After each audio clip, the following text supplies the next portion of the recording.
Doctor plus YouTube நேயர்கள் அனைவருக்கும் உங்களுடைய வெல்னஸ் குருஜியுடைய அன்பான வணக்கங்கள்.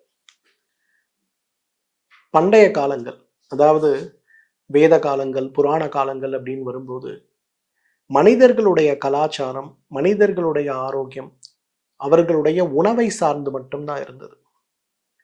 ஆயுர்வேத மருத்துவமும் தமிழ் மருத்துவமும் கூட மித்திய ஆகார விகார அப்படின்னு சொல்றாங்க. அதாவது ஒரு மனிதனுக்கு நோய் ஏற்படுவதற்கான முதல் காரணமாக சொல்லுவது இந்த உணவைத்தான்.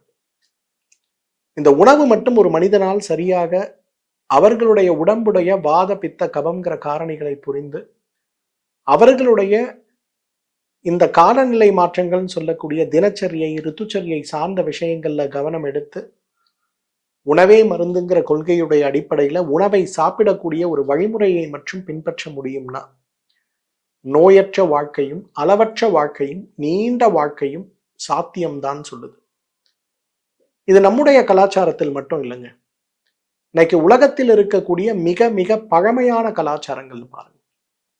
இப்ப நம்ம போய் எகிப்துக்கு போறோம், கிரேக்கர்களுடைய பெரிய பிரமிடுகளை பார்க்கிறோம், வாய் துறந்து அதிசயிக்கிறோம். எப்படி இந்த பிரமிடுகள் கட்டினாங்க, இந்த பிரமிடுகளுடைய அடிப்படை என்ன, இது ஒருவேளை பிரபஞ்ச சக்தியை உள்ளே இழுக்கக்கூடிய கருவிகளாக இருக்கா, கலாச்சாரமான விஷயங்களாக இருக்கான்னு இன்னும் யாருக்குமே புரியல. அதிலிருந்து கிடைக்கக்கூடிய நிறைய ஆராய்ச்சிகளை பார்க்குறாங்க. அந்த காலத்து மனிதர்கள் எப்படி வாழ்ந்தாங்க, என்ன உணவை சாப்பிட்டாங்க. நம்ம எல்லாருக்கும் ஒரு சின்ன அகம்பாவம் உண்டு. என்னன்னா நம்ம மாடர்ன் ஏரால இருக்கும். நமக்கு ஒரு பொருளை சாப்பிட்றோம்னா இதுல என்ன விட்டமின் சத்து இருக்கு, இதுல என்ன நம்ம உடம்புக்கு நல்லது பண்ணுது, என்னது கெட்டது பண்ணுங்கிற கால்குலேஷன்லாம் என்னால் புரிஞ்சிக்க முடியுது அப்படிங்கிறத புரிந்து இன்னைக்கு இது நல்லது கெட்டது அப்படிங்கலாம் நம்ம நிறைய மேற்போக்கான விஷயங்களை நம்ம வாழ்க்கையில பின்பற்றோம். ஆனா 5000 வருடங்களுக்கு முன்பு என்ன இருந்தது நல்லா யோசிச்சு பாருங்க. 5000 வருடங்களுக்கு முன்பு என்ன இருந்திருக்க கூடும்? இன்றைக்கு இருக்கக்கூடிய அறிவியல் மாற்றங்களும் இன்று சொல்லக்கூடிய அறிவியல் மாற்றங்களும் இருந்ததாங்கிற கேள்விக்கான பதில் இல்லை. ஆனால் இன்றைக்கு இருப்பதை காட்டிலும் 1000 மடங்கு மேம்பட்ட அறிவியல் மாற்றங்கள் அந்த காலத்துல இருந்திருக்கு. இன்னைக்கு கீழானலையே ஒரு உதாரணத்துக்கு எடுங்க, இல்ல வல்லாரையே எடுங்க. வல்லாரை சாப்பிட்டா மூளை வளர்ச்சி அதிகரிக்கும், வல்லாரை சாப்பிட்டா சிறந்த நோய் எதிர்ப்பு சக்தி, உடலுக்கு ஆரோக்கியம் அதிகரிக்கும், வல்லாரை உடலில் இருக்கக்கூடிய இன்ஃப்ளமேஷன் சொல்லக்கூடிய அழற்சியை நீக்கக்கூடிய சிறந்த மருந்து. இதெல்லாம் இன்னைக்கு நம்ம சொல்றோம். ஆனா 5000 வருடங்களுக்கு முன்பு நம்முடைய முன்னோர்கள் எப்படி சொன்னாங்க? அப்ப என்ன அறிவியலை அவர்கள் பயன்படுத்தி இருப்பார்கள்? இயற்கையோடு ஒன்றி வாழ்ந்து இயற்கை சொல்லுகின்ற விஷயத்தை, நம் உடல் சொல்லுகின்ற விஷயத்தை கேட்டு உடலில் இருக்கக்கூடிய மாற்றங்களை, இயற்கை கொடுக்கக்கூடிய மாற்றங்களை வைத்து சமநிலை செய்து இயற்கை ஏற்படுத்துகின்ற மாற்றங்களை உடலில் உள்ள மாற்றங்களாக மாற்றி யோக தியான மூச்சு பயிற்சிகளை கொண்டு உடலுக்கும் இயற்கைக்கும் இருக்கக்கூடிய சமநிலையை சீராக வைத்திருந்ததுனால தான் இன்றைக்கு 300 வருடம் வாழ்ந்த சித்தர்களையும் 1000 வருடம் வாழ்ந்த சித்தர்களையும் பிரபஞ்சத்தோடு இணைந்து இன்றும் வாழ்ந்து கொண்டிருக்கக்கூடிய சித்தர்களை பற்றியும் நம்ம படிக்கிறோம். அப்ப இந்த மாதிரி விஷயங்களை செய்யும் போது நம்முடைய சமுதாயம் சார்ந்த விஷயங்கள் மட்டுமல்ல, இன்றைக்கு உலகத்தில் இருக்கக்கூடிய இந்த மாதிரி நிறைய சமுதாயங்களை நம்ம பார்க்கிறோம். இன்னைக்கு கிரேக்கத்தில் இருக்கக்கூடிய, ரோமானியத்தில் இருக்கக்கூடிய, ஏன் இன்றைக்கு வட இந்தியர்கள் அப்படின்னு சொல்லக்கூடிய அமெரிக்காவில் இருக்கக்கூடிய அந்த பழங்குடி மக்களுடைய கலாச்சாரங்கள், அவர்கள் கட்டி இருக்கக்கூடிய எகிப்து சார்ந்த விஷயங்கள், ஏன் நம்முடைய கோயில்களுடைய அமைப்புகள் கூட இருக்கக்கூடிய அந்த முக்கோண வடிவம், இதை பார்த்து நிறைய விஷயங்களை பார்க்கும்போது அந்த காலத்துல விதவிதமான மனிதர்கள் வாழல, எல்லாருமே இயற்கையோடு ஒன்றி இருக்கக்கூடிய மனிதர்களாகத்தான் இருந்திருக்கிறாங்க. அந்த வகையில நம்முடைய கலாச்சாரம் மட்டுமல்ல, உலகத்தில் இருக்கக்கூடிய எல்லா கலாச்சாரங்களிலும் சிறந்ததாக உபயோகப்படுத்தப்பட்டு வந்த உணவுகளை நாம் முக்கியமாக நம்முடைய வாழ்க்கையுடைய அங்கமாக பயன்படுத்த ஆரம்பிக்கணும்.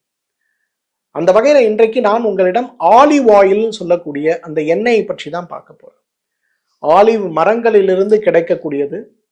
நம்ம ஊர்ல எப்படி எண்ணெய் வித்துக்களிலிருந்து எண்ணெய் எடுக்கிறோமோ அதே போல அந்த விதைகளை எடுத்து பதப்படுத்தி அதிலிருந்து அரைத்து எடுக்கக்கூடிய எண்ணெய் இன்றைக்கு உலக புகழ் பெற்றது.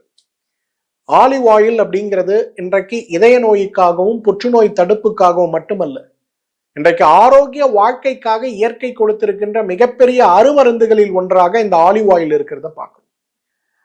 ஆலிவ் ஆயிலை பற்றி இருக்கக்கூடிய குறிப்புகள், இயேசு கிறிஸ்துவனுடைய வாழ்வை முறை பார்க்கும்போது ஆலிவ் இலைகளை பற்றி குறிப்புகள், ஆலிவ் மரங்களை பற்றி குறிப்புகள் வருதை பார்க்கிறோம். இன்றைக்கு அந்த மாதிரி ஆலிவ் ஆயில் அப்படிங்கிறது குறைந்தது 5000 வருடங்களாக மனிதனுடைய கலாச்சாரத்தில் ஆரோக்கியத்தை மேம்படுத்திய உணவுகள்ல ஒன்றாக பார்க்கிறோம். அலெக்சாண்டர் இந்தியா மேல போர் எடுத்து வர்றாரு. அவர் இந்தியாவை ஜெயிக்க முடியல.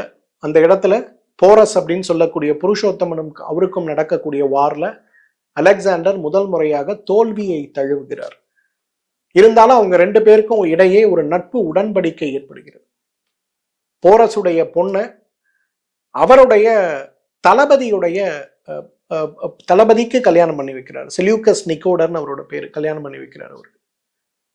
அப்ப அளிக்கப்பட்ட விருந்துகளை பற்றிய வகைப்பாட்டியலை பற்றி இருக்கக்கூடிய குறிப்புகள்ல நம்முடைய உணவுகள் எவ்வாறு சிறப்பாக விருந்தினர்களுக்கு தயார் செய்யப்பட்டதோ அதே போல ஆலிவ் எண்ணெயை கொண்டு தயாரிக்கப்பட்ட சிறந்த உணவுகள் அந்த காலத்துல அவர்களுக்கு பரிமாறப்பட்டன. புத்தனுடைய வாழ்க்கை வருது. புத்தனுடைய வாழ்க்கை வரும்போது அந்த இடத்துல பார்க்கும்போது அவருடைய வாழ்க்கை வரலாற்றில் இருக்கக்கூடிய நிகழ்வுகள்ல ஆலிவ் எண்ணெய் தொடர்ந்து பயன்படுத்தப்பட்டு வந்தது நம்ம பார்க்கணும். அப்ப நம்ம புரிஞ்சுக்க வேண்டியது என்னன்னா, ஆலிவ் எண்ணெய் இந்தியாவுக்கு புதிதானது கிடையாது அப்படிங்கிறது. இன்றைக்கெல்லாம் நம்மில் நிறைய பேருக்கு குறிப்பாக பாரம்பரியமாக உள்ள விஷயங்களை நாம் வைத்துக்கொள்ள வேண்டும் அப்படின்னு சொல்லக்கூடிய ஆசை இருக்கக்கூடிய தன்னார்வலர்கள் நிறைய பேர் இன்றைக்கு பொதுவா சொல்லக்கூடிய விஷயம் என்ன தெரியுமா? ஆலிவ் எண்ணெய் வெளிநாட்டுல இருந்து வருது, நம்ம ஊர்ல தான் நமக்கு நல்லெண்ணெய் இருக்கு, தேங்காய் எண்ணெய் இருக்கு, விளக்கெண்ணெய் இருக்கு, அப்புறம் என்ன கடுகு எண்ணெய் இருக்கு, நமக்கு எதுக்கு ஆலிவ் எண்ணெய்ன்னு சொல்றோம்? அப்படி கிடையாது. இயற்கை இன்றைக்கு கொடுத்திருக்கக்கூடிய ஒவ்வொரு வரமும் மனித குலத்திற்கே உரித்தானதை தவிர தனியான ஒரு நாட்டுக்கோ ஒரு இனத்திற்கோ ஒரு மொழிக்கோ சம்பந்தமானது கிடையாது. அந்த வகையில ஆலிவ் ஆயில் ஏன் நான் அந்த புத்தருடைய குறிப்பையும் அலெக்சாண்டருடைய குறிப்பையும் நான் சொல்றேன்னா, அந்த காலத்தில் நம்முடைய நாட்டினரும் ஆலிவ் ஆயிலை பயன்படுத்திருக்கோம் அப்படிங்கிற ஒரு விஷயத்துக்காகத்தான். ஆலிவ் ஆயில் நமக்கு புதிதானது கிடையாதுங்கிறதுக்காக தான். ஆலிவ் ஆயிலுடைய 10 முக்கியமான மருத்துவ குணங்களை, ஆராய்ச்சி பூர்வமாக நிரூபிக்கப்பட்ட மருத்துவ குணங்களை பற்றி தான் இப்ப உங்களோடு நான் பகிர்ந்து கொள்ள போகிறேன். ஆலிவ் ஆயிலை பொறுத்தவரையிலும் இன்றைக்கு உடலுடைய ஆரோக்கியத்தை மேம்படுத்த மட்டுமல்ல, நோயற்ற வாழ்க்கைன்னு சொல்லக்கூடிய வெல்னஸ் அப்படின்னு சொல்லுவோம். வெல்னஸ்னா என்ன அர்த்தம்? உடல் உறுப்புகள் நல்லா இருக்கு, நோய் காரணிகள் கிடையாது, இளமையா இருக்கும், சந்தோஷமா இருக்கும். உடல், மனம், ஆத்மா இந்த 3 விஷயங்களும் மகிழ்ச்சியாக இருப்பதற்கு, இருக்கின்ற நிலையை அடைவதற்கு உதவி செய்யக்கூடிய மருத்துவத்துடைய, நோயற்ற மருத்துவத்துடைய ஒரு பகுதிக்கு தான் வெல்னஸ் பேரு. Health and wellness. ஹெல்த்ங்கிறது நோயை பத்தி சொல்றோம், வெல்னஸ் நோய் கிடையாது ஆனா சந்தோஷமா இருக்கும். இதுக்கு என்ன பண்ணணும்? அப்ப இந்த வெல்னஸ் அப்படின்னு சொல்லக்கூடிய இந்த ஒரு வார்த்தைக்கான அர்த்தத்தை முழுமையாக நாம் அனுபவிக்க நமக்கு உதவி செய்யக்கூடியது எதுனா ஆலிவ் ஆயில். ஆலிவ் ஆயிலுடைய முதல் மருத்துவ குணம் என்ன தெரியுமா? இதய ஆரோக்கியத்திற்கு மிக மிக நல்ல ஒரு உணவு எதுனா ஆலிவ் ஆயில் தான். சரி, நம்மெல்லாம் நிறைய விஷயங்கள் நம்மேல் நேரடியாக மறைமுகமாக திணிக்கப்படுவதால் நம்ம மாறும். இன்றைக்கு நம்முடைய ஒரு 45-50 வருடங்களுக்கு முன்பு பொதுவாகவே நம்மெல்லாம் நல்லெண்ணெய், தேங்காய் எண்ணெய், கடல் எண்ணெயை தான் பயன்படுத்துவோம். வட இந்தியா நீங்க போறீங்கன்னா கடுகு எண்ணெயை பயன்படுத்துவாங்க. ஏன் அப்படின்னா நம்ம ஊர்ல விளையக்கூடியது, நமக்கு கிடைக்கக்கூடியது, நம்முடைய கலாச்சாரமாக நாம் பயன்படுத்தக்கூடியது. 45-50 வருஷத்துக்கு முன்னாடி என்ன சொல்ல ஆரம்பிச்சாங்க? இந்த எண்ணெய் உணவுகள், தாவர எண்ணெய் உணவுகள் உங்களுக்கு கொழுப்பை அதிகப்படுத்துது. அப்ப நீங்க இந்த கொழுப்பு சார்ந்த விஷயங்களால் தான் ஹார்ட் அட்டாக் உங்களுக்கு நிறைய வருது. அப்ப ஹார்ட் அட்டாக் நிறைய வராம இருக்கணும்னா என்ன பண்ணணும்? 45 வருஷத்துக்கு முன்னாடி நீங்க நியூஸ் பேப்பர்ஸ், டிவி, ரேடியோ இது எல்லாத்தையும் பார்த்தீங்கன்னா ஒரு வருட காலம் தாவர எண்ணெய் கொழுப்பு இதய நோயை உருவாக்குகிறது அப்படிங்கிற மந்திரத்தை மீண்டும் மீண்டும் மீண்டும் சொல்ல ஆரம்பிச்சாங்க. அப்ப நம்ம எல்லாரும் என்ன நம்ப ஆரம்பிச்சோம்னா, நம்ம யூஸ் பண்ற கடலை எண்ணெய், தேங்காய் எண்ணெய்லாம் நல்லது கிடையாது, நம்ம வேற ஒரு பொருளை தான் பயன்படுத்தணும்னு சொல்லி அப்பதான் சூரியகாந்தி எண்ணெய் 45-50 வருடங்களுக்கு முன்பு இந்தியாவுக்குள்ள வர ஆரம்பிச்சு. Refined sunflower oil. நேரடியா சூரியகாந்தி எண்ணெயை பயன்படுத்த முடியாது, அது விஷம். ரிஃபைன்டு ஆயில்னு வந்தது. இந்த ரிஃபைன்டு ஆயில் கீழே நீங்க அதுக்குள்ள என்ன இருக்குன்னு ஒரு டப்பாவை எடுத்து பாருங்களேன். அதுல பெட்ரோலியத்திலிருந்து பிரித்தெடுக்கக்கூடிய பொருட்கள் வரை கலந்துதான் இன்னைக்கு ரிஃபைண்ட் ஆயிலா நமக்கு வர ஆரம்பித்தது. நம்ம அதை பயன்படுத்த ஆரம்பிச்சோம், நம்பிக்கையோடு பயன்படுத்த ஆரம்பிச்சோம். இன்னைக்கு என்ன தெரியுமா ஆச்சு? உலகத்திலேயே மிக அதிகமான நோயாளிகள், இதய நோயாளிகளை கொண்டிருக்கக்கூடிய நாடாக, அதிகமான இதய அறுவை சிகிச்சைகள் தினசரி நடைபெறுகின்ற நாடாக நம்ம நாடு மாறி போயிருக்குது. எவ்வளவு மோசமான ஒரு கலாச்சாரத்துக்கு போயிருக்கும் பாருங்க. இப்ப இன்றைக்கு அதே நிறுவனம், எந்த நிறுவனம் சூரியகாந்தி எண்ணெய் பிரபலப்படுத்தியதோ அதே நிறுவனம் இன்றைக்கு பாத்தீங்கன்னா ரிஃபைன்டு நல்லெண்ணெய், ரிஃபைன்டு கடலை எண்ணெயை கொண்டு வராங்க. அப்படின்னா என்ன அர்த்தம்? முழுமையான மருத்துவ குணம் இருக்கக்கூடிய எண்ணெயை நமக்கு கொடுக்காமல் அதுல கெமிக்கல்ஸ்லாம் ஆட் பண்ணி கொண்டு வராங்க. நம்மளும் அதை வாங்கி பயன்படுத்துறோம். ஆனால் உண்மை என்னன்னா, பாரம்பரியமாக விதைகளில் இருந்து எடுக்கக்கூடிய எல்லா எண்ணெய்களையும் அளவாக நம்ம பயன்படுத்தும் போது நமக்கு சிரமம் கிடையாது. அதுல குறிப்பா ஆலிவ் எண்ணெயை நம்ம பயன்படுத்தும் போது நமக்கு இதய ஆரோக்கியம் மேம்படுமே தவிர குறையாது. இந்த உண்மையை நம்ம புரிஞ்சிக்காததுனாலதான் இன்றும் நம் குடும்பத்தில் முக்கியமானவர்கள், நம் உயிருக்கும் மனதுக்கும் ரொம்ப நெருக்கமானவர்களை இதய நோயால் இழந்து கொண்டிருக்கிறோம். இன்னைக்கு இதய நோய் இருக்கக்கூடிய ஒவ்வொரு குடும்பத்தை சேர்ந்தவர்களும் இந்த வீடியோ நீங்க பாக்குறீங்கன்னா ஃபர்ஸ்ட் உங்க கிச்சன்ல நீங்க சேர்க்க வேண்டியது ஆலிவ் ஆயில். எப்படி பயன்படுத்தணுங்கிறத உங்க இதய நோய் சிறப்பு மருத்துவரை கேளுங்க, டயட்டிஷியனை கேளுங்க, எவ்வளவு பயன்படுத்தணும், எப்படி பயன்படுத்தணும் பண்ணி பாருங்களேன். பெரிய சேஞ்ச் இருக்கிறத நீங்க பார்க்க முடியும். இதை எதுக்கு நான் திரும்ப திரும்ப வலியுறுத்தி சொல்றேன்னா, இன்னைக்கு இதய நோயோடு போராடி கொண்டிருக்கக்கூடிய நீங்க இல்லைங்க, இதய நோயோடு போராட போகிற உங்க குழந்தைகள், உங்க பேரன்கள், உங்கள் பெயர்த்திகளை எப்படி நம்ம அந்த நோயிலிருந்து தடுக்க முடியும்னா சமையல்ல ஆலிவ் ஆயில் பயன்படுத்துங்க. உடனே எல்லாம் சொல்லுவாங்க, சார் ஆலிவ் ஆயில் ரொம்ப காஸ்ட்லி சார், நீங்க வாங்குற ரீஃபைண்ட் ஆயில் ரொம்ப சீப்பா இருக்கா? மனிதனுக்கு பொதுவான ஒரு குணம் உண்டுங்க, இது விலை அதிகம் அப்படின்னா நம்ம போக மாட்டோம். ஆனா ஒரு விலை குறைவான பொருளை பயன்படுத்தி மருத்துவத்திற்கும் அறுவை சிகிச்சைக்கும் நம்ம செலவு பண்ணுகின்ற பணத்தை நீங்க முறையா உணவுக்கு பயன்படுத்தினாலே ஆரோக்கியமாக இருக்க முடியுங்கிறத நம்ம யாரும் உணர்வதில்லை. ஆலிவ் ஆயில் மருத்துவ ரீதியாக சிறந்த உணவு, அதை பயன்படுத்த முடியுமான்னு பாருங்க. ரெண்டாவது, கொலஸ்ட்ராலை கண்ட்ரோல் பண்றதுக்கு ஆலிவ் ஆயில் மிகச்சிறந்த உணவு. இன்னைக்கு நீங்க இதை பார்த்துட்டு இருக்க எத்தனை பேர் கொலஸ்ட்ராலுக்காக மாத்திரை சாப்பிட்றீங்க? ஒவ்வொரு மாசமும் கார்டியாலஜிஸ்ட் கிட்ட போகும்போது அவர் சொல்லக்கூடிய மருந்துகளை தேடி தேடி வாங்கி சாப்பிட்றவங்க எத்தனை பேர்? ஆனா எப்பயாவது உங்க கொலஸ்ட்ரால் நார்மலா இருந்திருக்கா? கொஞ்சம் நார்மல் ஆகும்போது டாக்டர் என்ன சொல்லுவாரு? ஐயோ, வாழ்க்கை ஃபுல்லா நீங்க இதை சாப்பிட்டு தான்ப்பா ஆகணும், சாப்பிடலன்னா உடனே ரத்த குழாயில அடைப்பு வந்துடும், ஹார்ட் அட்டாக் வந்துடும். நம்மளும் சாப்பிட்டுக்கிட்டே இருக்கும். உலக மருத்துவ சந்தையில கொழுப்பு சத்துக்களை கட்டுப்படுத்துவதற்கான இந்த கொலஸ்ட்ரால் மருந்துகளுடைய சந்தை மதிப்பு மட்டும் $6 பில்லியன். கிட்டத்தட்ட பாத்தீங்கன்னா ஒரு பில்லியன் டாலருங்கிறது கிட்டத்தட்ட 5000 கோடி நீங்க வச்சா கூட 30,000 கோடி ரூபாய். அப்ப அவ்வளவு மோசமாக நம்ம எல்லாம் தெரியாமையே அதை சாப்பிட்டுட்டு இருக்கோம். ஏன் நம்ம உணவுல ஆலிவ் ஆயிலை சேர்த்து அந்த ஆலிவ் ஆயிலுடைய பயன்பாட்டின் காரணமாக கொலஸ்ட்ரால், உடம்பில் இருக்கக்கூடிய கெட்ட கொழுப்புகளுடைய விகிதாச்சாரத்தை குறைத்து ஒரு ஸ்டேஜில் அந்த கொழுப்பு சத்துக்கான மருந்துகளை சாப்பிடுவதை நிறுத்துவதற்கான, மருத்துவ ஆலோசனையோடு நிறுத்துவதற்கான முயற்சிகளை நாம் எடுக்கக்கூடாது. ஏன்னா இன்றைக்கு கொலஸ்ட்ரால், ரத்தத்தில் இருக்கக்கூடிய கொழுப்பு சத்துக்களுடைய விகிதாச்சார மாறுபாடு நம்மை கடுமையாக பாதிக்கும், சந்தேகமே இல்லை. ஆனா அதை மாற்றுவதற்கு மருந்தை மட்டும் பயன்படுத்துவதில் என்ன நியாயம்? உணவையும் மாற்றணும் இல்லையா? அந்த மாதிரி மாற்ற வேண்டும்ங்கிற எண்ணம் உங்களுக்கு வருதுன்னா அதற்கு முதல் நல்ல பயனாளி, நல்ல மருந்து, உணவு எதுனா ஆலிவ் ஆயில் தான். மூன்றாவது, இன்றைக்கு ஈரலில் படிந்திருக்கக்கூடிய கொழுப்பு, ஃபேட்டி லிவர். கடந்த 2 வருடங்களாக பார்த்தீங்கன்னா ஈரல் கொழுப்பு நோயை பற்றியும் மிகப்பெரிய அளவில் பிரபலங்கள், நிறைய சினிமா கலைஞர்கள்லாம் அதை பற்றி விழிப்புணர்வை ஏற்படுத்திக்கிட்டே இருக்காங்க.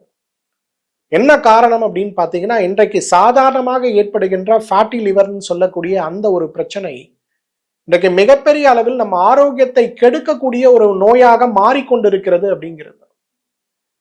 இன்றைக்கு ஃபேட்டி லிவர்னு சொல்லக்கூடிய ஒருத்தர் 3 வருடங்கள்ல ஸ்டேஜ் 2, 3க்கு போய் ஒரு 6 வருடங்கள்ல லிவர் சிரோசிஸ் நோயாளியாகவே மாறி விடுறாங்க. அப்ப இந்த பிரச்சனையை நம்ம மாத்தணும்னா நாம் எடுக்க வேண்டிய முயற்சியில மிக முக்கியமான முயற்சி எதுனா உணவில் ஆலிவ் ஆயில சேர்க்கணும். ஒரு 8 மில்லி ஆலிவ் ஆயில உணவுல நேரடியாகவோ மறைமுகமாகவோ சேர்க்கின்ற ஒரு பழக்கம் வைத்துக் கொண்டாலே நம்ம உடம்புல இருக்கக்கூடிய கொலஸ்ட்ரால் சத்துக்கள் குறைந்து போவது மட்டும் இல்ல, நம்ம ஆரோக்கியம் மேம்படுவதையும் நிச்சயமாக பார்க்க முடியும். யாருக்கெல்லாம் லிவர் மேல ஒரு பிரியம் இருக்கு, எங்க குடும்பத்துல ஈரல் நோய்கள் அதிகமா இருந்து பாதிப்பை ஏற்படுத்தி இருக்குன்னு நீங்க நினைக்கிறீங்கன்னா, நிச்சயமாக ஈரல் ஆரோக்கியத்திற்காக ஆலிவ் ஆயிலை உணவில் சேர்க்க முடியுமான்னு பாருங்க. குழந்தைகளுக்கு ஆலிவ் ஆயில் சார்ந்த உணவுகளை மட்டும் கொடுக்கிற பழக்கத்தை கொண்டு வாங்க சார். நிச்சயமா அந்த பிள்ளைங்க ஆரோக்கியமா இருக்கிறத நம்ம பார்க்க முடியும். கட்டுப்படாத டைப் 2 டயபெட்டிஸ். பொதுவா டைப் 2 டயபெட்டிஸ்னா என்ன? ரத்தத்தில் இருக்கக்கூடிய இன்சுலின் சத்துக்கள் ரத்தத்தில் இருக்கக்கூடிய சர்க்கரையை திசுக்கள் எடுத்துக்கொள்கின்ற வகையில் உதவி செய்வது நின்று போகக்கூடிய ஒரு நிலைக்கு தான் டைப் 2 டயபெட்டிஸ் பேர். ரத்தத்துல இன்சுலினும் நிறைய இருக்கு, ரத்தத்துல தேவையான அளவு சத்துக்களும் சர்க்கரையும் இருக்கு, ஆனா திசுக்களால் அதை எடுக்க முடியல. பூட்டு சாவி, இன்சுலின்ங்கிறது சாவி, திசுக்கள் பூட்டி இருக்கு. இதை ஓபன் பண்ணா சர்க்கரை உள்ள போகும், திசுக்கள் ஆரோக்கியமா இருக்கும். ஆனா இதை செய்வதற்கான சாவியால் பூட்டை துறக்க முடியவில்லை அப்படின்னா, அல்லது பூட்டு சாவியை ஏற்க மறுக்கிறது அப்படின்னா, இதுக்கு பேர் தான் இன்சுலின் ரெசிஸ்டன்ஸ். அப்ப இன்சுலின் ரெசிஸ்டன்ஸை குறைப்பதே சர்க்கரை நோயை குறைக்க குணமாக்க உள்ள சிகிச்சைங்கிறத இன்றைக்கு உலகத்தில் இருக்கக்கூடிய எல்லா மருத்துவ முறைகளும் ஒத்துக்கொள்கிறது. அப்ப அந்த மாதிரி ஏற்படுகின்ற அந்த மாற்றத்தை நமக்கு உடலில் இயற்கையாக உருவாக்கக்கூடிய நிறைய வகையான ஆன்டி ஆக்சிடென்ட் மூலக்கூறுகள் நிறைந்த உணவுகள்ல இந்த ஆலிவ் எண்ணெய் ரொம்ப பெரிய இடத்துல இருக்கிறத நம்ம பார்க்கணும். அப்ப யாரெல்லாம் இன்னைக்கு ப்ரீ டயபெட்டிஸ்ல இருக்கீங்க, யாரெல்லாம் இன்னைக்கு டைப் 2 டயபெட்டிஸ்ல இருக்கீங்க, உடனே உங்க டயட்ல ஆலிவ் ஆயில்ல ஒரே ஒரு சேஞ்ச் கொண்டு வாங்க. உங்களோட சுகர் லெவல்ல ஒரு சேஞ்ச் வர்றது, உங்களோட இன்சுலின் ரெசிஸ்டன்ஸ்ல ஒரு சேஞ்ச் வர்றதை பார்க்க முடியும். நம்மில் நிறைய பேர் இன்றைக்கு செய்ய முடியாத விஷயம், என்ன செஞ்சா என்னோட இன்சுலின் ரெசிஸ்டன்ஸ் குறையும், நான் வாக்கிங் போகணுமா, ஜாகிங் போகணுமா, பாவக்காய் ஜூஸ் குடிக்கணுமா, நிறைய கேள்வி இல்லையா? ஒரே ஆன்சர், சிம்பிள் ஆன்சர், ஆலிவ் ஆயிலை மட்டும் டயட்ல ஆட் பண்ண முடியுமான்னு பாருங்க. ஐந்தாவது, இன்றைக்கு நம்மில் நிறைய பேருக்கு இருக்கின்ற மற்றொரு பெரிய பிரச்சனை தொப்பை. உடல் எடையை பத்தி நான் பேசல, தொப்பையை பத்தி பேசுறேன். விசரல் ஃபேட்னு சொல்லக்கூடிய உடம்புடைய சப்கியூட்டேனியஸ்க்கு கீழே இருக்கக்கூடிய கொழுப்பை போலவே உடம்புடைய ஒவ்வொரு உறுப்பை சுற்றி இருக்கக்கூடிய கொழுப்புகள் தன்னிலையற்று வளர்ந்து அந்த விசரல் ஃபேட் உறுப்புகளுடைய செயல்பாடுகளையும் உடலுடைய மெட்டபாலிசத்தையும் கண்ட்ரோல் பண்ணக்கூடிய ஒரு நிலைக்கு தான் விசரல் ஃபேட்னு பேர். நீங்க என்னென்னமோ செஞ்சு உங்க எடையை குறைச்சிருவீங்க, ஆனா உங்களுடைய தொப்பையை குறைக்க முடியுமா? முடியாது. இப்ப யாரெல்லாம் தொப்பை குறையணும்னு நினைக்கிறீங்க, யாருக்கெல்லாம் தொப்பை மேல் பிரியமற்று இருக்கீங்க, உடனே ஆலிவ் ஆயிலை ஆட் பண்ணுங்க. நீங்க யோகா பண்ணுங்க, எக்ஸசைஸ் பண்ணுங்க, ஜிம்முக்கு போங்க, ஃபாஸ்டிங் இருங்க, இல்லை இன்னைக்கு இருக்கக்கூடிய வெயிட் லாஸ்க்கு இருக்கக்கூடிய protein milk shakes, protein shakes என்ன வேணா சாப்பிடுங்க, ஆனா சிம்பிளா அது கூட ஆலிவ் ஆயிலை மட்டும் ஆட் பண்ணுங்க. உங்களோட ஹெல்த் ரொம்ப பெரிய அளவுல இம்ப்ரூவ் ஆகுறத நம்ம பார்க்க முடியும். ஆறாவது, இன்றைக்கு கண் பார்வை. இன்றைக்கு உலகமே எதிர்நோக்கி இருக்கக்கூடிய மிகப்பெரிய நோய் எது தெரியுமா? பார்வையற்ற மனிதர்களாய் வயதான காலத்தில் நாம் மாறக்கூடும் அப்படிங்கிற ஒரு நோய் தான். இலான் மஸ்க் நம்ம எல்லாருக்கும் தெரியும். இன்றைக்கு டெஸ்லா, அதே போல பெரிய பெரிய எலக்ட்ரானிக் கார்ஸ், ஆட்டோமேட்டட் ஏஐ, இதுலெல்லாம் பெரிய ரிசர்ச்ல இருக்காரு. அவ்வளவு உலகத்திலேயே மிகப்பெரிய பணக்காரர்கள் இன்றைக்கு அவர் தான் முதலிடத்துல இருக்கார். பட் அவர் பண்ணக்கூடிய ஆராய்ச்சியில முக்கியமான ஆராய்ச்சி எதா இருக்கு தெரியுமா? செயற்கை கண்களை உருவாக்க முடியுமாங்கிற ஆராய்ச்சி. அவர் என்ன சொல்றாருன்னா, இன்றைக்கு இருக்கக்கூடிய டெக்னாலஜில இன்னொரு 30 வருஷம் 40 வருஷம் கிராஸ் ஆகும்போது மனிதனுடைய ஆயுட்காலம் சராசரியாகவே 100 வயதை தாண்டும். ஆனா நோயற்ற மனிதனாக இருக்க முடியுமாங்கிறது கேள்விக்குறி. அப்ப 2 வகையான ஆராய்ச்சியில அவங்க கம்பெனி ஈடுபடுது. ஒன்னு நியூராலிங்க்னு சொல்லக்கூடிய கம்பெனி, மூளை செயலிழந்து போகும்போது, பக்கவாத நோய் ஏற்படும் போது, விபத்துகளால் முதுகுத்தண்டு ஒடிந்து போகும்போது செயலற்ற மனிதனை செயலாக்குவதற்கு நம்ம என்ன செய்யணும்னு சொல்லக்கூடிய ஒரு ஆராய்ச்சி. இரண்டாவது ஆராய்ச்சி, கண் பார்வை அற்றவர்களும் அல்லது ஒரு குளுக்கோமா நோயோ அல்லது ரெட்டினோபதி நோயோ ஏற்பட்டு கண் நரம்புகள் பாதிக்கப்பட்டு பார்வை இழந்தவர்களும் எவ்வாறு பார்வையை பெற முடியும் சொல்லக்கூடிய ஆராய்ச்சி. அந்த ஆராய்ச்சியில அவங்க நிறைய பொருட்களை எடுத்து ஆராய்ச்சி செய்யும் போது அவர்களுடைய ஆராய்ச்சியில ஒரு பெரிய முன்னேற்றத்தை கொடுத்தது எதுன்னு கேட்கும்போது ஆலிவ் ஆயில் சார்ந்த உணவுகள் இயற்கையாகவே அந்த மாற்றத்தை உருவாக்குகிறது அப்படிங்கிறார். இப்ப யோசிச்சு பாருங்களேன், 30 வருஷம் கழிச்சு நம்ம கண்ணு ஆர்டிபிஷியலா வச்சுக்கணுமா, அல்லது இன்னைக்கே ஆலிவ் ஆயில உணவுல சேர்த்து கண் பார்வையை தக்க வைத்துக் கொள்ள வேண்டுமா அப்படிங்கிறது தான் நம்ம கேட்க வேண்டிய கேள்வி. இறைவன் அருளாலையும் இயற்கையுடைய அருளாலும் நமக்கெல்லாம் டிவி பெருசா கிடையாது. மொபைல் ஃபோன் பெருசா கிடையாது. ஓரளவுக்கு நம்மலாம் சர்வைவ் ஆயிட்டோம். ஆனா இன்றைய குழந்தைகளை பாருங்களேன். நாம இல்லாம கூட இருந்துருவாங்க. ஆனா மொபைல் ஃபோன் இல்லாம இருக்க மாட்டாங்க. அப்ப அந்த குழந்தைகளுடைய கண் ஆரோக்கியம் எப்படி இருக்கும்? நிச்சயமாக ஷார்ட் டைம்ல அவங்க கண்கள் பாதிக்கும். நிச்சயமாக 45 வயதுல கண் பார்வை கூட பழி போவதற்கு வாய்ப்பு இருக்கு. இப்ப குழந்தைகளுக்கு உணவுல ஆலிவ் ஆயில் எடுப்பதன் மூலமாக கண் நரம்புகளும் விழித்திரையும் லென்ஸும் பலமடையும் போது நமக்கு நிச்சயமாக கண் பார்வை பாதிப்புல ஒரு பெரிய மாற்றம் ஏற்படுவதிலிருந்து நம்மை காத்துக்கொள்ள முடியும். 7வது பித்தப்பை கற்கள். இன்றைக்கு அறுவை சிகிச்சை அதிகமாக நடந்து கொண்டிருக்கக்கூடிய, தேவையில்லாத அறுவை சிகிச்சை நடந்து கொண்டிருக்கக்கூடிய நோய்கள்ல ஒன்று எதுனா பித்தப்பை கற்கள் தான். இன்றைக்கு நீங்க சாட் ஜிபிடிக்கு போங்க, நான் சொல்றதை டைப் பண்ணுங்க. தேவையில்லாத அறுவை சிகிச்சை மனிதனுக்கு பரிந்துரைக்கப்படுகின்ற நோய்கள் முதல் 10 நோய்கள்னு போடுங்களேன். அதுல பித்தப்பை கற்கள் வருவதை பார்க்க முடியும். நீங்க வருஷத்துக்கு ஒரு முறை யாரோ ஒருத்தர் உங்ககிட்ட ஒரு கூப்பன் கொடுத்து போய் ஜெனரல் செக்அப் பண்ணீங்கன்னு சொல்றாங்க. நீங்க போய் பண்றீங்க, டாக்டர் பாக்குறாரு, பித்தப்பையில கல் இருக்கு. உடனே சொல்றாரு, ஐயோ பித்தப்பையில கல் இருக்கு, நீ உடனே அட்மிட் ஆகி ஆப்ரேஷன் பண்ணணும், இல்லைன்னா பித்தப்பை கல் உனக்கு பாதிச்சிரும், அடைச்சிரும், வெடிச்சிரும், உசுறு போயிரும் பயமுறுத்துவார். படித்தவர்கள் கொஞ்சம் பேர் என்ன பண்ணுவாங்கன்னா யோசிச்சு செகண்ட் ஒப்பீனியன் வாங்குவாங்க. இப்போ கிராமங்கள்ல இருந்து ஒருத்தர் வராங்க இப்படின்னு சொல்லும்போது மருத்துவர் தான் கடவுள். அவர் சொல்லும்போது என்ன செய்வாங்க, கண்ணை மூடிட்டு போய் ஆப்ரேஷன் பண்ணிடுவாங்க. ஆப்ரேஷன் பண்ண உடனே பார்த்தீங்கன்னா சாப்பாடு செரிக்காது, கீரை சாப்பிட்டா பேதியாகும், பால் குடிச்சா பேதியாகும். ஆசைப்பட்டு திருப்பதியிலேருந்து வந்த பிரசாதம் ஒரு துளி லட்டை போடுங்க, உடனே பேதியாகும். அப்போ வாழ்க்கை எப்படி இருக்கும்? கேள்விக்குறியா மாறும். டாக்டர் கிட்ட போய் கேட்போம், சார் இப்படி இருக்கு, ஒரு என்சைம் டானிக் கொடுப்பாரு, சாப்பிட்டா கொஞ்சம் பெட்டரா இருக்கும். ஆனால் உணவில் சேராத உணவுகளை சாப்பிட்டா வயிறு பிச்சு எடுத்துரும். அப்ப இந்த பிரச்சனைகளை நம்ம எப்படி சரி பண்ண முடியும்? பித்தப்பையை காப்பாத்துறதுனால தான் சரி பண்ண முடியும். பித்தப்பையை காப்பாற்ற நான் என்ன பண்ணணும்? டெய்லி காலையில வெறும் வயிற்றுல ஒரு டேபிள் ஸ்பூன் ஆலிவ் ஆயில் எடுத்து சாப்பிட்டாலே போதும். ஆலிவ் ஆயில் தொடர்ந்து பயன்படுத்தவர்களுக்கு பித்தப்பை கற்கள் ஏற்படாது. பித்தப்பையில் கற்கள் இருந்தாலும் குணமாகும். இதை நம்ம புரிஞ்சுக்கணும். 8வது இன்றைக்கு தோல் ஆரோக்கியம்ங்க, ஸ்கின் ஹெல்த். நான் ப்ரோபயோட்டிக் சாப்பிடணுமா, நான் ப்ரீபயோட்டிக் சாப்பிடணுமா, என்னோட கட்டு நல்லா இருந்தால் தான் என்னோட முகம் அழகாக இருக்கும்னு சொல்கிறீங்களே, கட்டு நல்லா இருந்தால் தான் தோல் இளமையாக இருக்கும்னு சொல்கிறீங்களே. அப்போ கட்டு ஹெல்த்தை மெயின்டைன் பண்ணுறதுக்கு நான் என்ன பண்ணணும்? கட் ஹெல்த்துக்காக நான் செய்யக்கூடிய முயற்சிகள், மோர் சாப்பிட்றேன், ப்ரோபயோட்டிக் ட்ரிங்க்ஸ் சாப்பிட்றேன். இப்போல்லாம் ப்ரோபயோட்டிக் ட்ரிங்க்ஸே ஒன்று வந்துருச்சு. பெங்களூர்லேருந்து ஒரு கம்பெனி ரொம்ப அழகாக போட்டிருந்தாங்க, ரொம்ப பிரபலம். அந்த ட்ரிங்க்கு சாப்பிடும் போது வயிற்றிலுடைய ஆரோக்கியம் மிகப்பெரிய அளவில் மேம்பட்டதுன்னு நிறைய கணிப்புகள், நிறைய வீடியோஸ்லாம் நான் பார்த்தேன். மோர்லேருந்து எடுக்கக்கூடிய சில என்சைமை தனியாக நம்ம சாப்பிட்ற அளவில் அழகாக பாட்டில் மாதிரி டெய்லி நீங்கள் காலையில் எழுந்த உடனே ஒரு பாட்டில், மாலையில் படுக்கும்போது ஒரு பாட்டில், இது வயிற்றுக்குள்ளே போச்சுன்னா உங்களோட ப்ரோபயோட்டிக் இம்ப்ரூவ் ஆகும், உங்களோட நிறைய நோய்கள் தடுக்கப்படும், தீர்க்கப்படும். அந்த காலத்தில் நம்ம பாட்டி மோரா கொடுத்தது தான். நீங்கள் யாரும் மோரை சாப்பிட்றதில்லை அப்படிங்கிறதுனால ஒரு கம்பெனி அதை கொண்டு வந்தாங்க. அதற்கு இணையாக இன்றைக்கு இயற்கையாகவே நம்ம வயிற்றுக்குள்ள இருந்து கட்டோட ஹெல்த்தை இம்ப்ரூவ் பண்ணி அதனால நம்மளோட ஃபேஸோட அழகை, தோலுடைய அழகை அதிகப்படுத்துறதுக்கு ஆலிவ் ஆயிலுக்கு சக்தி உண்டு. எலும்புகளுடைய பலத்தை அதிகப்படுத்தக்கூடிய சக்தி ஆலிவ் ஆயிலுக்கு உண்டு.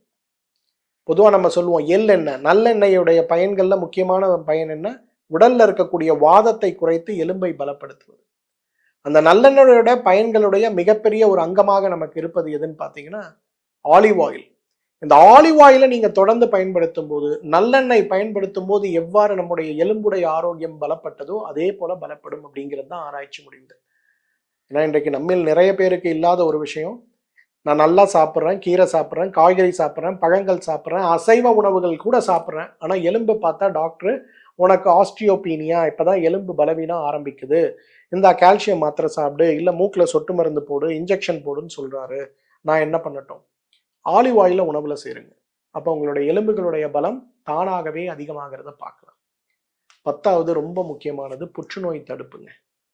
இன்னைக்கு பொதுவாகவே ஆலிவ் ஆயில் பயன்படுத்தக்கூடிய உணவுகள், இன்னைக்கு உலகத்திலேயே மிக ஆரோக்கியமான உணவுகள் எதுன்னு சொல்லி ஒரு சர்ச் போடுங்களேன். மெடிட்டரேனியன் ஃபுட்ஸ்ன்னு சொல்லக்கூடிய மத்திய தரைக்கடல் உணவுகள் அதுல முக்கியமா வர்றதை பார்க்கலாம். மத்திய தரைக்கடல் உணவுகள்ல நிறைய வேக வைக்கப்படாத உணவுகளும், அது கூட மீன் சார்ந்த, கடல் சார்ந்த உணவுகளும், புரோட்டீன், புரதம் சார்ந்த உணவுகளும் மிகப்பெரிய அளவில் இருக்கிறத பார்க்க முடியும். இன்னைக்கு புற்றுநோயை தடுக்க, இதய நோயை தடுக்க, சர்க்கரை நோயை தடுக்க, உடல் எடையை தடுக்க, மூளை தேய்மான நோய்களை தடுக்க பெரிய அளவில் உதவி செய்யக்கூடிய உலகத்தில் இருக்கக்கூடிய எல்லா உணவு சார்ந்த வல்லுநர்களுடைய ஒரு பரிந்துரை எதுன்னு பார்த்தீங்கன்னா மெடிட்டரேனியன் ஃபுட்டுன்னு சொல்லக்கூடிய மத்திய தரைக்கடல் உணவுகள் தான். இந்த மத்திய தரைக்கடல் உணவுகள்ல ஸ்டேபிள் ஃபுட் எதுன்னு பார்த்தீங்கன்னா ஆலிவ் எண்ணெய் தான். அப்ப யோசிச்சு பாருங்களேன், ஆலிவ் எண்ணெய் எவ்வளவு சிறந்த உணவுகளில் ஒன்றாக இருக்கிறது. நம்ம எல்லாருமே புரிஞ்சுக்கணும், இன்றைக்கு வெளியூர்கள்ல இருந்து வரக்கூடிய எல்லா உணவுகளுமே கெடுதி அப்படின்னு சொல்லக்கூடிய ஒரு சமூகமாக நாம் இருக்கக்கூடாது. இப்ப தமிழ் மருத்துவத்திலையும் ஆயுர்வேத மருத்துவத்திலையும் பரங்கிப்பட்டை அப்படின்ற ஒரு பட்டை பயன்படுத்துவோம். புற்றுநோய் ஆரம்பிச்சு தோல் நோய் வரை, கரப்பான் நோய் ஆரம்பிச்சு எல்லா நோய்களுக்குமே அதுதான் சிறந்த மருந்து. பரங்கிப்பட்டை எங்கிருந்து நம்ம ஊருக்கு வந்ததுன்னா சீனாவில இருந்து வந்தது. நம்ம ஊருக்கான மருந்து கிடையாது. அப்ப மருத்துவ உலகமே, இயற்கை மருத்துவமே சில பொருட்களை வெளியூர்ல இருந்து வெளிநாடுகள்ல இருந்து வரும்போது அதை அடாப்ட் பண்ணி ஆயிரக்கணக்கான வருடங்களாக நம்ம பயன்படுத்திட்டு இருக்கோம்னா உணவை மாற்றுவதில் ஏன் நமக்கு தயக்கம்? இது நல்லது கெட்டது அப்படின்னு சொல்றதை விட ஆராய்ச்சி பூர்வமாக நிரூபிக்கப்பட்ட உண்மை ஒருபுறமும், கலாச்சார ரீதியாக தொடர்ந்து பயன்படுத்தி வந்த இதிகாச புராணங்களுடைய உண்மை ஒருபுறமும் இருக்கும்போது நம்முடைய மனதை நாம் மாற்ற வேண்டுமா வேண்டாமா? நீங்கெல்லாம் நினைப்பீங்க, இன்னைக்கு என்ன சார் ஒரு நல்லெண்ணெய்னா எனக்கு கிலோ 400 ரூபாய் தான் சார் வருது, ஆலிவ் எண்ணெய்னா எனக்கு 700 ரூபாய் வருது சார், 1000 ரூபாய் வருது சார். அதெல்லாம் மித்துங்க. அதெல்லாம் 10 வருஷத்துக்கு முன்னாடி ஆலிவ் எண்ணெய்ங்கிறது கிடைக்காத உணவுகள்ல ஒன்றா இருந்தது. எனக்கெல்லாம் ஆலிவ் எண்ணெய் இந்தியாவில் கூவி கூவி விற்கக்கூடிய இயற்கை உணவாக இருக்கிறது. விலைகள் கூட அதிகம் கிடையாது. ஆலிவ் எண்ணெயிலையும் கோல் பிரஸ்ட் ஆலிவ் ஆயில் கேட்டு வாங்குங்க. இந்த வழக்கமாக சுத்திகரிக்கப்பட்ட ஆலிவ் ஆயில் வாங்காதீங்க. இயற்கையாக நம்ம எப்படி செக்கில் வச்சு எடுப்போமோ அந்த மாதிரி ஆலிவ் ஆயிலை வாங்க முடியுமான்னு பாருங்க. முறைப்படுத்தப்பட்ட ஆலிவ் ஆயிலாக நம்ம பயன்படுத்தும் போது நான் சொன்ன 10 பலன்கள் இல்லை. இன்னைக்கு ஆலிவ் ஆயிலை பத்தி பேசணும்னா நான் 100 பலன்களை பத்தி பேச முடியும். ஆனால் சிறந்த உணவு, அதை நீங்க புரிஞ்சிக்க முடியுமான்னு பாருங்க. இந்த வீடியோவை பார்த்த பிறகு உங்க வீட்டு சமையலறையில ஆலிவ் ஆயில் நிச்சயமாக ஒரு பொருளாக இருக்கும் அப்படிங்கிறத நான் நம்புறேன். இந்த ஆலிவ் ஆயில் சார்ந்த கேள்விகள் உங்களுக்கு ஏதாவது இருக்குன்னா இந்த வீடியோவோட கமெண்ட் செக்ஷன்ல கேட்க முடியுமான்னு பாருங்க. இந்த ஆலிவ் ஆயில் வீடியோவை நீங்க இருக்கக்கூடிய சமையல் சம்பந்தப்பட்ட குரூப்லையும் மகளிர் சம்பந்தப்பட்ட குரூப்புகள்லையும், ஏன் இந்த வீடியோ பார்த்துட்டு இருக்க டீச்சர்ஸ் உங்க ஸ்கூல்ல குழந்தைகளுக்கு அவர்களுடைய பொழுதுபோக்கு நேரத்துல இந்த வீடியோவை போட்டு காட்டி இதோடைய நல்ல பலன்கள் என்னங்கிறத எடுத்து சொல்ல முடியுமான்னு பாருங்க. இன்றைக்கு நாம் ஆரோக்கியமாக இருப்பது முக்கியம் இல்லை, நம்முடைய தலைமுறையை எப்படி ஆரோக்கியமாக மாற்ற போறோம் அப்படிங்கிறது தான் முக்கியம். அந்த முயற்சிக்கான ஒரு ஆரம்பமாக இந்த வீடியோ இருக்கும்னு நான் நம்புறேன். தவறாம உங்க கேள்விகளை சந்தேகங்களை கேளுங்க. வீடியோ ஷேர் பண்றதுக்கு நிச்சயமா மறக்காதீங்க. மீண்டும் சந்திப்போம். நன்றி, வணக்கம்.